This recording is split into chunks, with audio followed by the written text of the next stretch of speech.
Guys, look at this. I just pulled out a spinach and mushroom lasagna with white sauce. It looks wonderful. I can't wait for you guys to try. And now let's get cooking. I'm gonna show you how to make this exact dish starting now. Hey, I'm Chef Kyle from Kyle's Creations, here to make simple and healthy recipes for everyday living.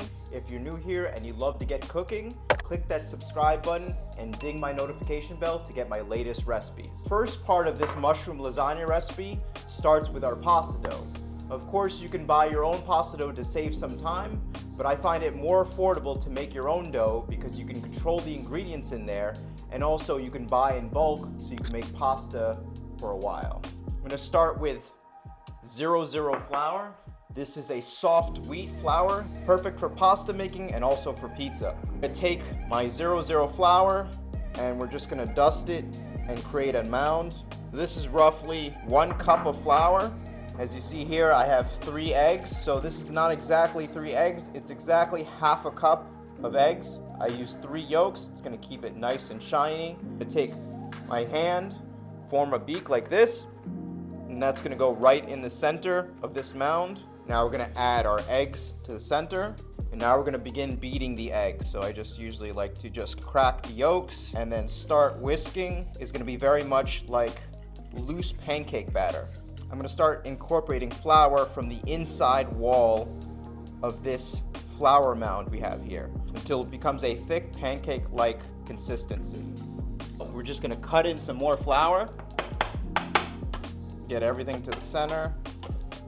Just gonna combine it together. Now we're gonna fold it.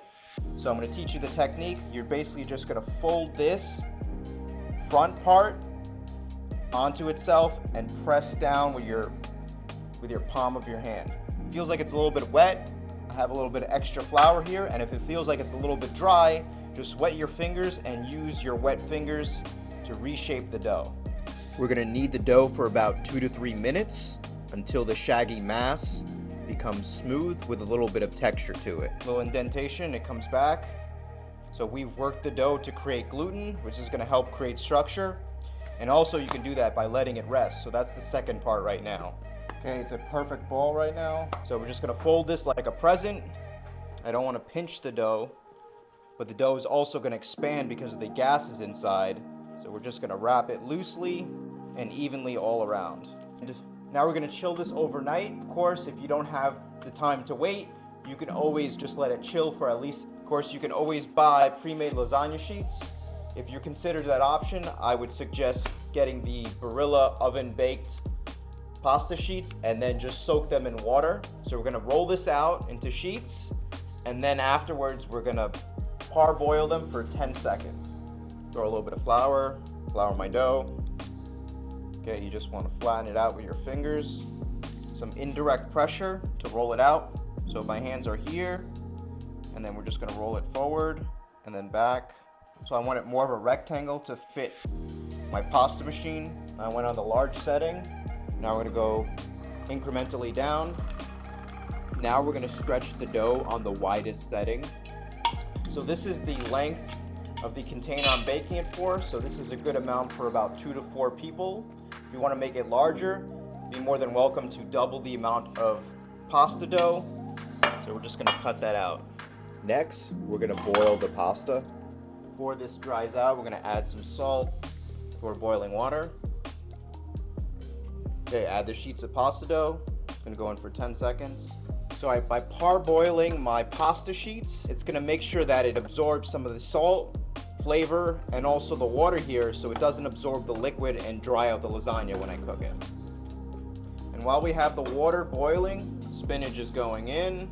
I'm not going to fully cook it, so we're just going to cook it for about a minute. Drain it. Let that cool off, and then just make sure to really squeeze out all the moisture from the spinach. Spinach has a lot of water, has a lot of nutrients too, and if you guys want to know any more information about the ingredients or seasonings that I'm using, click my WebMD links in the description. Second part is make the filling. So we're gonna make the mushroom mix. I'm gonna start with my shiitake mushrooms. Just take all these stems off the mushrooms. Now we're gonna chop it. We're gonna use half an onion. Okay, garlic. There's another way you can do it. You can also just treat it like an onion. Now we're gonna chop up some ginger. Okay, I'm gonna turn my stove on, medium-high heat, and we're gonna sear off the mushrooms. I have a hot pan here. I'm gonna do about half right now. Yeah, we're just gonna do dry heat to remove the extra moisture. Okay, now we're gonna go in with some extra virgin olive oil to it. And we're gonna cook this for about 3 to 4 minutes. Onions are going in. Once the onions are soft and clear, I'm gonna go in with the 4 cloves of garlic and all that fresh ginger. Cook that for another minute or two. Go in with a little paprika, a little ground cumin, a little spice in your life, right there, and a touch of salt. Mushrooms are going back in. And now I'm gonna finish it with a little bit of lime juice. I'm gonna add the spinach, and I'm also gonna add some fresh basil to it. Spread it flat so it can cool off.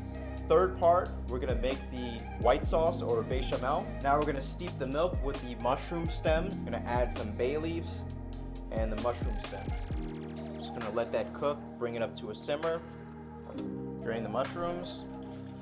Add a little bit more milk so I can get the full cup.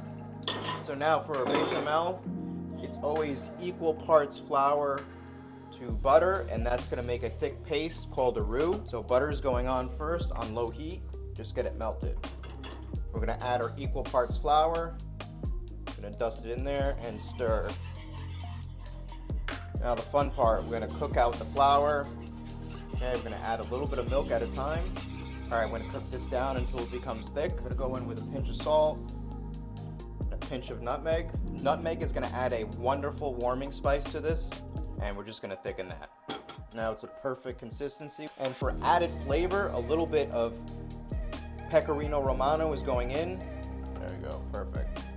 And now for the fourth step, we're gonna assemble the lasagna and bake it. First thing, I'm gonna take my extra virgin olive oil. Just need a little bit. Don't get too excited, just to coat underneath. Good layer of the sauce. First lasagna sheet is going down.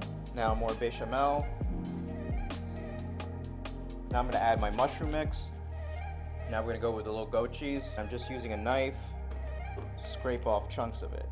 Goat cheese has less milk sugar or lactose in there than other types of cheeses, so it's easier to digest. So every other layer, we're gonna add the goat cheese to it. I got some fresh Pecorino Romano, and we're gonna grate a layer of that. All right, now we're just gonna repeat. I'm gonna add the rest of my white sauce. Wrap it in foil. I'm gonna put my lasagna in. I have my oven set at 350 degrees, and we're gonna cook it for about 30 minutes. Let's take a look. And I'm also gonna raise my oven. I'm gonna broil it now. Beautiful. Got some parchment underneath to catch the extra cheese, and we're just gonna grate right on top. Now we're gonna broil this for a few minutes. Look at that. I'm gonna add a little bit of the white sauce to the bottom. Perfect.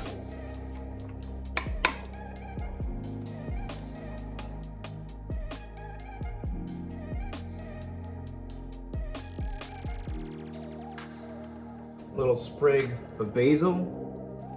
All right guys, this is the moment we've been waiting for. I'm gonna try this mushroom and spinach lasagna with white sauce. Before I do, don't forget to like and subscribe. And I have another perfect Italian pasta dish. Check out my gnocchi with cacio e pepe sauce. It's delicious. It also has spinach in it too. See all those layers. Look at that. Beautiful. Okay, first bite always wins. Let's go.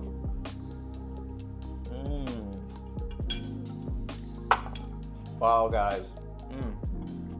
That is such a flavorful and creamy lasagna. From that bite alone, I can tell this is gonna be a dish worth having, and it's also gonna be filling.